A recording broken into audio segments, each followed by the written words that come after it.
बस करो माँ, और कितना झूठ बोलोगी। माँ, बहू है वो तुम्हारी, अभी कुछ ही महीने हुए उसको आए हुए, कुछ तो समय दो, धीरे धीरे वो समझ जाएगी। वाह बेटा, अब मैं समझी कि लोग क्यों कहते हैं कि शादी होते ही लड़के बदल जाते हैं। अब तुझे अपनी माँ में कमियां दिखने लगी। आज तो पत्नी वाला बन गया है। आज तक तेरी माँ में कोई कमी नहीं थी, अब तू माँ से लड़ने के लिए तैयार है। माँ प्लीज, अब ये सब फालतू की बातें कर रही हो आप। मैं आपको बस इतना कह रहा हूँ कि अभी इच्छा नई नई इस घर में आई है, मुश्किल से 4 महीने हुए उसको आए हुए। माँ, वो अपना पूरा परिवार छोड़ के आई है, अपनी पूरी दुनिया छोड़ के आई है, अपना सब कुछ छोड़कर, जो वो बचपन से देखती सुनती आ रही है। यहाँ उसके लिए नया माहौल है, नए नए लोग हैं, नए नए तौर तरीके हैं। उसे इस माहौल में ढलने के लिए कुछ तो टाइम लगेगा, ऊपर से नई नई जिम्मेदारियां। माँ, कोई भी लड़की अपने मायके से परफेक्ट बहू बन के नहीं आती। धीरे धीरे जिम्मेदारियों के साथ वो सही हो जाती है। एक बार उसे समय दो, वो भी तुम्हारी जैसी बन जाएगी। अब अंजलि को ही देख लो, इसकी शादी को 2 साल हो गए, लेकिन आज तक वो अपने घर की परफेक्ट बहू नहीं बन पाई। आए दिन इसकी सास से कोई ना कोई शिकायतें मिलती है ना आपको सुनने को। अच्छा अच्छा भाई, देख, अपनी पत्नी के चक्कर में मुझे मत घसीट, बता रही हूं मैं। देखो ना माँ, कैसे बात घुमा रहा है। हाँ, मैं भी वही देख रही हूँ। उसकी सास तो है ही कमीनी, दिन भर काम करा करा कर मेरी बच्ची को पागल कर देती है, फिर भी उसका पेट नहीं भरता। और जितना काम अंजलि कर देती है ना अपने ससुराल में, उसका आधा भी तुम्हारी पत्नी नहीं करती, समझे तुम। इसलिए आइंदा से गलती से भी मेरी बेटी की तुलना इच्छा से मत करना, क्योंकि मेरी बेटी में और उसमें जमीन आसमान का अंतर है। कहते हुए गुस्से में बड़बड़ाती हुई कमला जी चली जाती हैं। प्रवीण वहीं पर अपना सर पकड़ के बैठ जाता है। उसके तो समझ में ही नहीं आता कि आखिर वो करे भी तो क्या करे। बाहर माँ का चिल्लाना, अंदर इच्छा का रोना, दोनों के बीच में बैलेंस बनाना बहुत ही मुश्किल था। फिलहाल तो आज झगड़ा शांत हुआ, लेकिन कमला जी आए दिन इच्छा में कोई ना कोई कमी निकालकर प्रवीण को बातें सुनाती ही रहती हैं। देख ले बेटा, अपने पसंद की बहू लाया है ना, यही हाल है घर का। अरे, मैं तो सोचती हूँ जब मैं नहीं रहूंगी तो क्या होगा इस घर का। ये तो दिन भर मोबाइल में लगी रहती है, सोने में लगी रहती है, घर के कामों में, खाना बनाने में, साफ सफाई में इसका जरा भी ध्यान नहीं रहता। अरे माँ, क्या ये रोज रोज की बात, छोड़ो ना। छोड़ दिया मैंने, मुझे क्या पड़ी है, छोड़ दिया। करो जिसको जैसा करना है, रहो जिसको जैसे रहना है। आज संडे था, प्रवीण ने सोचा था पूरे परिवार के साथ बैठकर शाम को पकौड़े चाय का नाश्ता करेंगे, लेकिन ये तो घर का रोज रोज का माहौल घर में टिकने ही नहीं देता था। 4 महीने की नई नई शादी कर आई इच्छा को न जाने दिन भर में कितनी बातें सुनने को मिलती हैं। बेचारी दिन भर कोशिश करती रहती, फिर भी माँ ना जाने कौन कौन सी कमियां निकालती रहती। वो इच्छा को बस अपने घर की बहू के रूप में देखती थी, जो सारे काम करने में निपुण हो, हर काम फटाफट कर ले। उनके सपने में उनकी बहू ने कभी आराम नहीं किया था। इन्हीं सब के चक्कर में जैसे तैसे दिन कट रहा था। अगले दिन अचानक ही प्रवीण को ऑफिस से घर से माँ का वीडियो कॉल आता है। जैसे ही प्रवीण फ़ोन उठाता है, सामने सोई हुई इच्छा दिखाई देती है। इच्छा को दिखाकर कमला देवी कहती हैं, देख ले बेटा, देख ले, तुझे मेरी बातें बुरी लगती है ना। ये देख कैसे सोई पड़ी है महारानी। ये बता, ये कोई सोने का टाइम होता है? दोपहर के खाने का टाइम हो रहा और अभी तक खाने का नामो निशान तक नहीं है। अब मैं कुछ बोलूंगी तो तू कहेगा कि मेरी पत्नी से चिढ़ती हो। प्रवीण ने घड़ी में देखा, 1 बज गए थे। सच में खाने का टाइम हो रहा था। उसने बोला, माँ, मैं घर आकर बात करता हूँ। शाम को जैसे ही प्रवीण घर आता है, सबसे पहले इच्छा पर ही नाराज होता है। क्या इच्छा, तुम्हारे चक्कर में मैं पूरे परिवार से बुरा बना पड़ा हूँ, और तुम हो कि अपनी आदतों को सुधारती ही नहीं हो। अब मैं क्या करता बताओ। माँ दोपहर को 1 बजे फोन करके तुम्हें वीडियो कॉल पे दिखा रही है, तुम सोई पड़ी हो। वो खाने का टाइम होता है, 1 बजे तक तो खाना बन जाना चाहिए ना। इतना सुनते ही इच्छा की आंखों में आंसू आ गए। बस अब तुम रोने लगो यार, मैं थक गया हूँ ये रोज रोज के नाटक से। प्रवीण, आपने मेरा सोना तो देख लिया, लेकिन एक बार माँ जी से पूछिए। मैं दोपहर का सारा खाना बनाकर लेटने गई थी। माँ जी से मैंने पूछा भी था खाना निकालने के लिए, उन्होंने मना कर दिया कि आधे घंटे बाद खाएंगी। इसलिए मैं थकी थी, लेट गई कि आधे घंटे बाद उठकर खाना दूंगी, और यहाँ 10 मिनट बाद ही माँ जी फोन करके आपको वीडियो में दिखाने लगी। सोई नहीं थी प्रवीण, मैं सब कुछ सुन रही थी, लेकिन उस समय बोलना मुझे अच्छा नहीं लग रहा था। एक बार जाकर पूछिए अपनी माँ से कि मैं उठने के बाद खाना बनाई या उठकर तुरंत खाना दी उन लोगों को। बेचारा प्रवीण शर्मिंदा हो गया। बिना बात को जाने उसने इच्छा को डांट दिया था। अच्छा बाबा ठीक है, एक बात बताओ, घर के छोटे मोटे झगड़े अगर रोज ऐसे ही मेरे सामने आते रहेंगे तो इंसान पागल हो जाएगा। एक तो ऑफिस का काम, ऊपर से घर के रोज झगड़े। पता नहीं माँ को तुमसे क्या प्रॉब्लम है, तुम उनसे क्यों चिढ़ती हो और वो भी तुमसे क्यों चिढ़ती हैं। प्रवीण की बातें सुन कुछ सोचते हुए इच्छा ने कहा, प्रवीण, माँ ने वीडियो कॉल पर मुझे दिखाया था ना, मैं भी एक काम करती हूँ, कल से माँ जी की सारी बातें रिकॉर्ड करके रखूंगी कि कैसे मेरे सर पर वो बोलती हैं, कैसी कैसी बातें करती हैं, फिर आपको विश्वास होगा ना। फिलहाल तो प्रवीण ने इन सब के बारे में दोबारा अपनी माँ से कोई बात नहीं की, लेकिन अगले दिन जब प्रवीण ऑफिस चला गया तो कमला जी बेडशीट और सोफे का कवर लेकर इच्छा के पास आई और बोली, बहू इसे लेना और जरा रगड़ रगड़ के अच्छे से ब्रश मार मार के धो देना, बहुत गंदे लग रहे हैं। जी माँ जी, मैं अभी धोती हूँ, कहते हुए इच्छा जैसे ही मशीन में कपड़ों को डालने गई, तुरंत कमला जी, अरे ये क्या कर रही हो, हाथ नहीं है क्या तुम्हारे, कभी तो हाथ से धो लिया करो, बेडशीट हैं, सोफे के कवर हैं, ये मशीन में अच्छे से नहीं धुल पाते।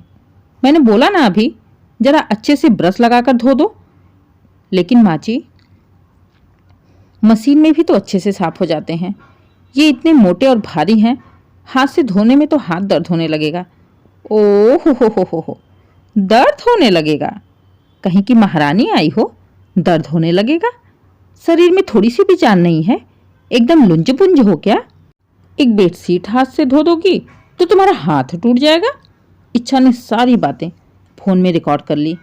दोपहर को जब इच्छा झाड़ू पोछा लगा रही थी तो तुरंत कमला जी उसके हाथ से पोछा लेते हुए कहती हैं, बहू चुपचाप ये पोछा पकड़ो और बैठ के रगड़ के लगाओ, ये खड़े खड़े पोछा नहीं लगाना है, इससे कोई सफाई नहीं होती है। मार्केट से पोछा मंगा लिया, खड़े खड़े मार दिया, हो गई घर की सफाई। कौन सी सफाई होती है, गंदगी जैसी की तैसी पड़ी रहती है। कमला जी की सारी बातें इच्छा लगातार रिकॉर्ड किए जा रही थी। शाम को जब प्रवीण आता है तो इच्छा प्रवीण को सारी रिकॉर्डिंग सुनाती है और रोते हुए कहती है, देखो प्रवीण, इसमें मेरी गलती बताओ, अगर मैं पूरे दिन ऐसे ही बोली भाषा सुनती रहूंगी तो मैं भी तो कुछ बोल सकती हूँ ना, मुंह बंद करके तो नहीं रह सकती ना। नौकर तो बन के नहीं आई मैं इस घर में, मेरा भी कोई मान सम्मान है।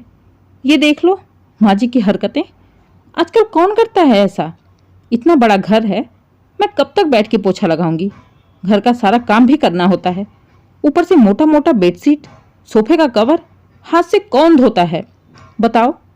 मशीन होते हुए भी हाथ से कपड़े धुलवाती हैं, क्यों, पूछोगे जाकर अब उनसे। ऊपर से बुरी भी मैं ही बनती हूँ। मैं सो जाती हूँ 2 मिनट के लिए तो वीडियो कॉलिंग पर मुझे दिखाती हैं, कहते हुए रो पड़ी इच्छा। प्रवीण सच में दुखी हो गया था। माँ को इसके बारे में क्या ही कह सकता था। ज़्यादा से ज़्यादा इस घर में लड़ाइयाँ हो जाएंगी जो रोज़ होती आ रही हैं। प्रवीण ने सोचा, अगर मैं माँ से बातें करूँगा तो आज भी माँ मेरी बात सुने बगैर, मेरी बातों को इग्नोर करके अपना ही रोना लेकर बैठ जाएगी। इससे अच्छा है कि मुझे कुछ और ही करना पड़ेगा। धीरे धीरे दिन निकलते जा रहे थे। एक दिन इच्छा किसी गलती को लेकर कमला जी उसे लगातार बोले जा रही थी। प्रवीण ने कहा, माँ एक काम करता हूँ, वो मेरी पत्नी है तो ना मैं उसे छोड़ सकता हूँ और ना मैं आपको छोड़ सकता हूँ, लेकिन ये घर में रोज रोज के लड़ाई झगड़ा कचकच से तो अच्छा है कि मैं आप दोनों में दूरी बनवा दूँ। आप दोनों दूर रहोगे तो शायद मेरे लिए भी सही रहेगा। जब से शादी हुई है एक दिन भी चैन से नहीं रह पाया हूँ, कभी आपकी कभी उसकी। इससे अच्छा है कि मैं कहीं किराए पर घर ले लेता हूँ। जब तक इच्छा आपके लायक परफेक्ट बहू नहीं बन जाती तब तक उसको वहीं रखूँगा। जिस दिन आपको लगेगा कि इच्छा आपके लायक हो गई है आप उसे बुला लेना। वाह बेटा, पत्नी के चक्कर में माँ को छोड़ेगा? माँ, मैंने कहा ना कि मैं आप दोनों को नहीं छोड़ सकता। नहीं नहीं, छोड़ दे बेटा, मुझे तो तू छोड़ ही सकता है, तभी तो उसको लेके रहेगा, माँ को छोड़ देगा। तेरी नजरों में तेरी माँ बहुत बुरी है ना। माँ प्लीज, ये क्या बार बार इमोशनल मत क्या करो। मैंने आपको कब बुरा कहा? और रही बात इच्छा की, तो मुझे नहीं लगता कि जितना गलत आप इच्छा को कहती हो, इच्छा उतनी गलत है। माँ, कुछ गलतियां होती हैं, लेकिन आप तो उसे खींच के ले जाते हो। कौन सी गलती खींची मैंने बेटा? कौन सी गलती खींची? आज तेरी नजरों में तेरी माँ बुरी बनी है ना। आज तक 24 साल तक मैंने तुझे पाल पोस कर बड़ा किया, कभी बुरी नहीं थी। तेरी माँ दुनिया में तेरे लिए सबसे अच्छी थी। आज तो माँ में कमियां ढूंढ रहा है ना। वाह बेटा वाह।